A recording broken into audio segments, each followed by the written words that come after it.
that we had been invited by the Minister of Information to witness what was going on here, and they accepted that explanation. 1 minute, please. Here we go. I'm just looking out the window. The security people have forced us to close our windows. And maybe it's for our own good, maybe not. We don't know whether these windows are going to shatter under blasts or not. But there's some beautiful tracer fire outside now. It's way up in the air. It's bright red blasts and yellow blasts. And with the windows closed, we can't hear as well as we were able to hear before. But, you know, it continues to go on outside now. We don't, because we can't hear as well, we can't really tell you as much about what's going on as we would have been able to with the window open. Well, these security fellows also took some of the videotape out of one of our cameras. They say we'll get it back tomorrow. I'm a little skeptical that we will, but it was the beautiful pictures that we took to go along with the commentary that you heard earlier tonight on CNN. You keep using that word, beautiful. This is not beautiful to me.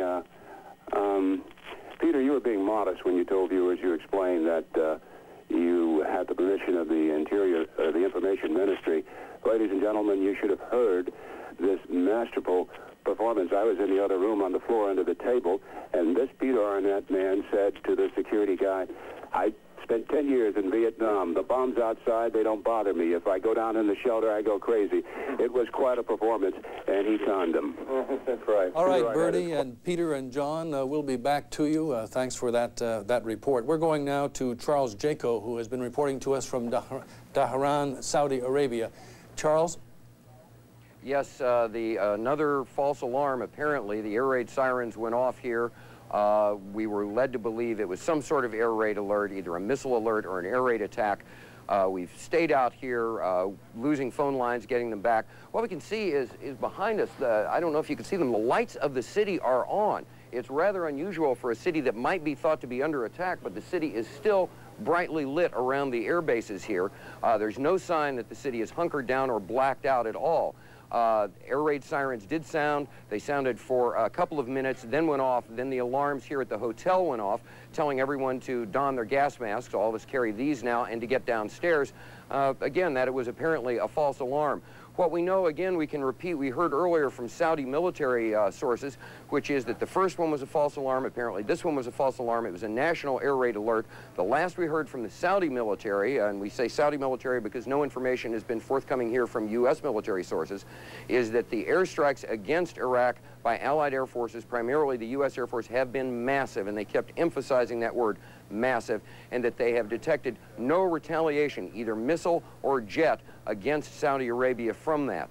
The Saudis are still obviously on pins and needles. They've been living in a state of high war alert since early August and are very understandably nervous and concerned about what might happen. But so far, everyone here in Dhahran is safe, and there have been no problems except for bad cases of jangled nerves and scrambles down to the hotel basement into the shelter and putting on the gas mask. But all we can tell you right now is that apparently the attack was underway. It was massive, and so far at least, and this was our information as of about 20 minutes ago, so far no retaliation, either missile or jet of any kind from Iraq, has been spotted.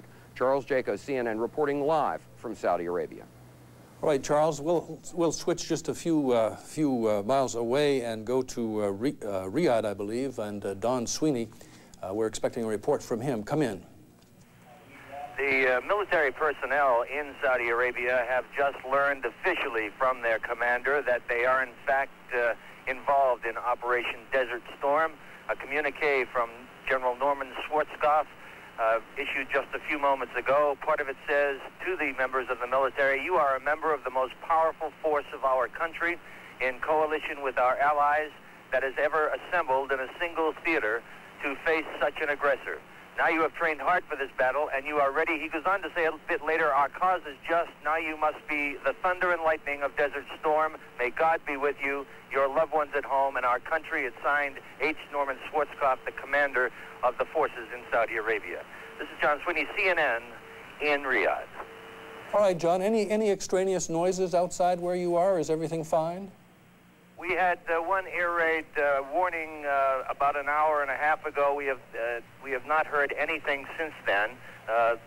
The traffic in the streets is quite early in the morning here. It's 4:45 in the morning. The traffic in the street is quite normal, and other than that, things are quite quiet in Riyadh. All right, thank you very much. And now